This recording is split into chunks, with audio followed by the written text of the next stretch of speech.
Really nothing like this.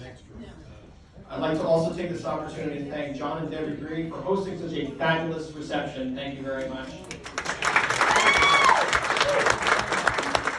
I'd also like to thank my parents for hosting the rehearsal dinner last night. I apologize for all the damage we caused. I don't know about the rest of you, but I cannot believe the day is actually here. I feel like all I've heard since the engagement is talk about flower arrangements, hairstyles for the wedding, the perfect type of shoes for the big day. And that was just talking to Jonathan. But seriously, everything was great. Everything was absolutely perfect today.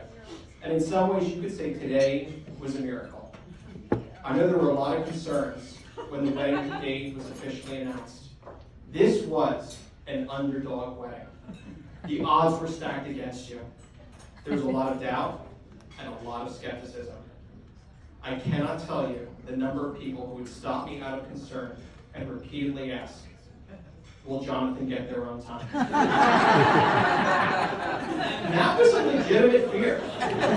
This is the guy who slept in on his delivery date. The guy who would miss the bus and send in his younger brother to wake me up because he knew I wouldn't yell at Thomas. The guy who held up a cruise because he was in line at Senior Frogs giving a new definition to Island time.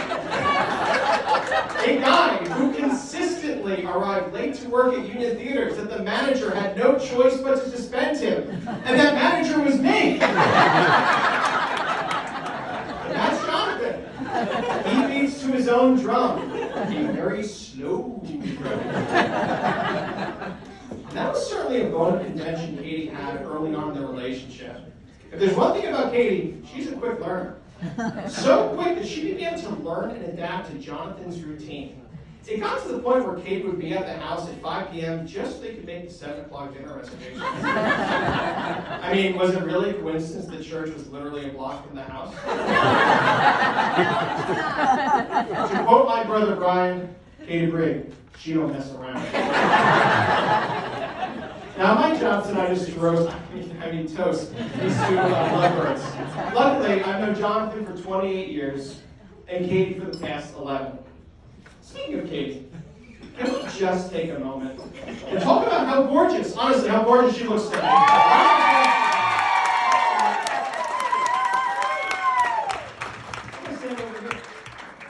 Katie is such a beautiful person inside and out.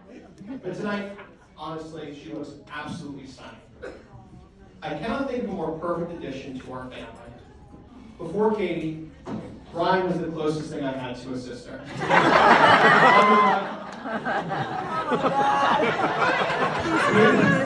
that okay?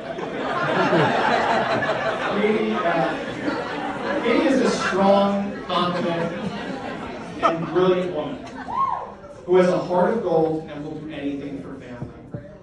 And since I teach at a rural high school, I thought it would be fun to see what type of student she was like. All many talented people out there. All the testimonies from her high school teachers, the one that best captures Katie, without a doubt, was said by her former varsity basketball coach. When asked how Katie was as a member of the team, Coach Kathy Matthews said without hesitation, she was okay.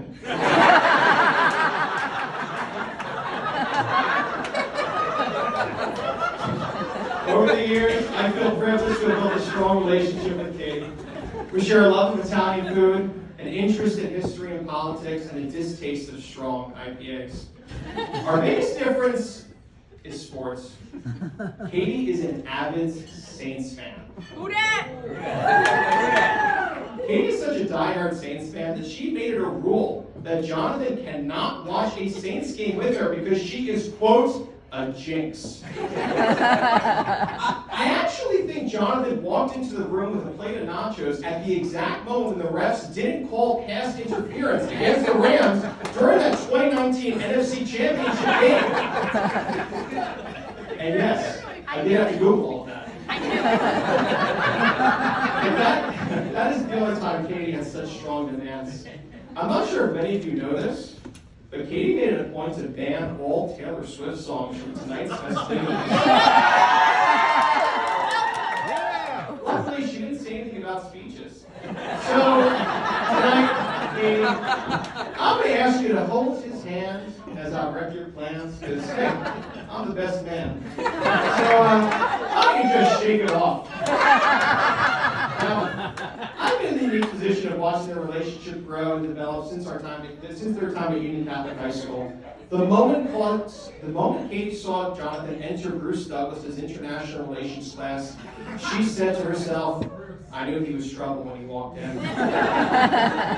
And they did date for a bit before calling it quits and saying, we are never, ever getting back together. Like, ever.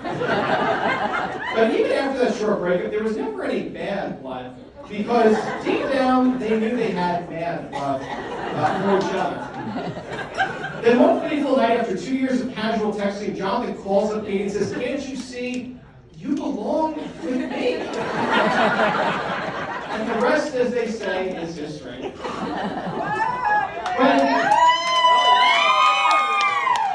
When looking at my relationship with Jonathan, I would say it really started when he entered high school.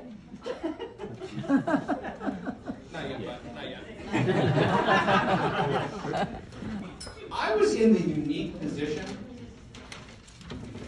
that I got to sort of see his high school experience because I was both his forensics coach and one of his directors for the spring musical. In these roles, I got to see my brother excel in the art of public speaking and perform on stage.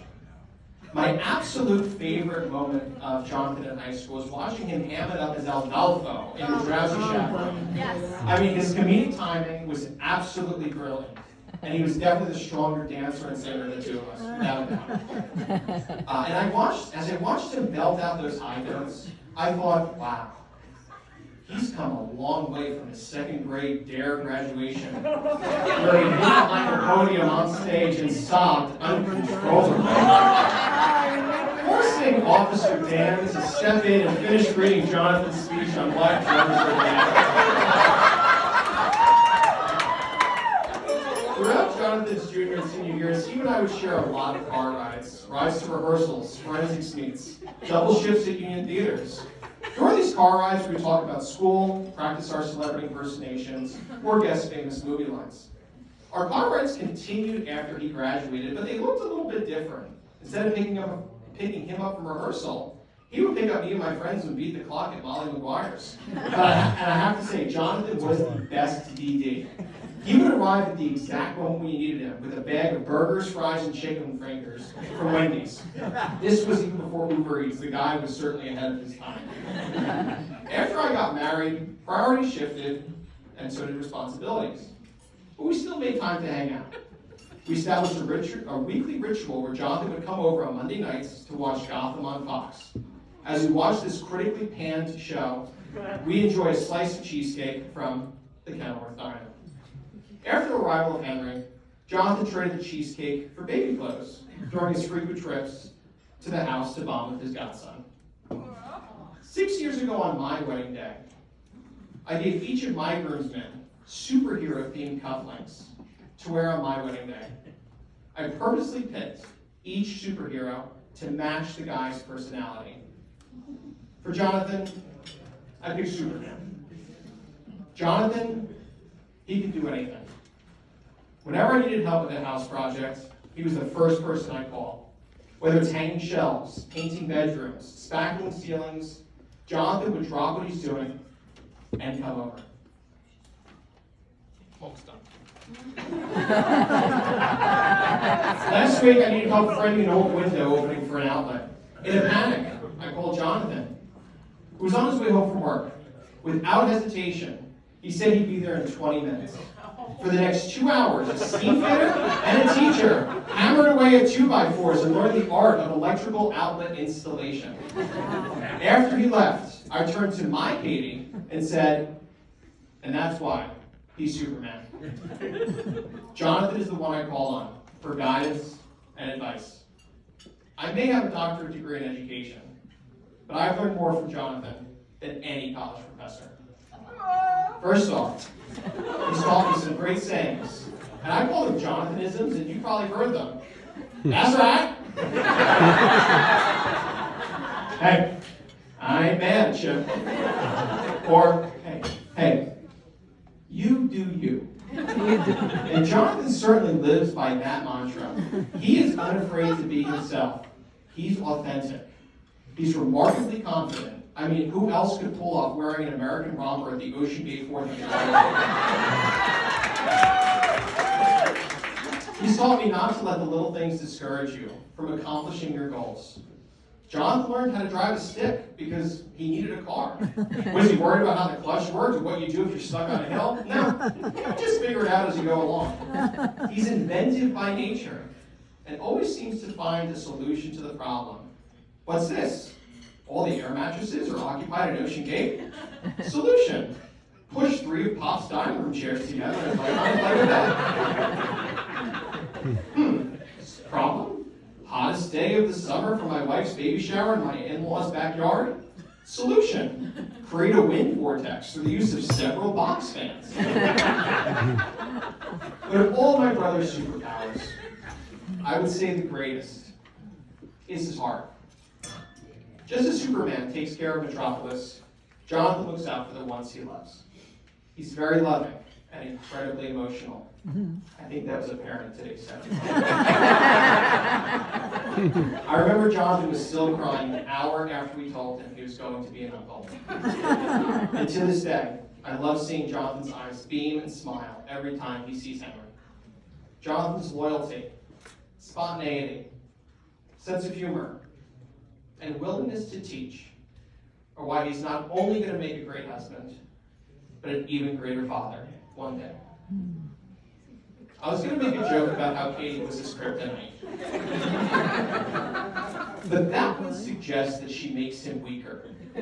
And I think it's the opposite. Jonathan is at his strongest and best self when he's with you. And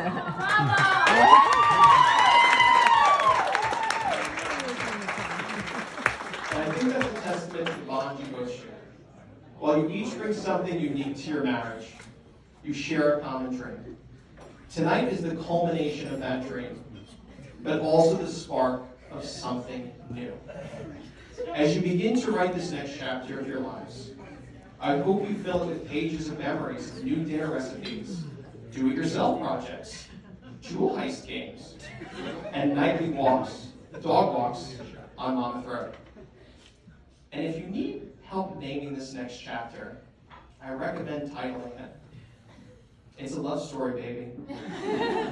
Just say yes. Best of luck, Boo Bear. Cheers.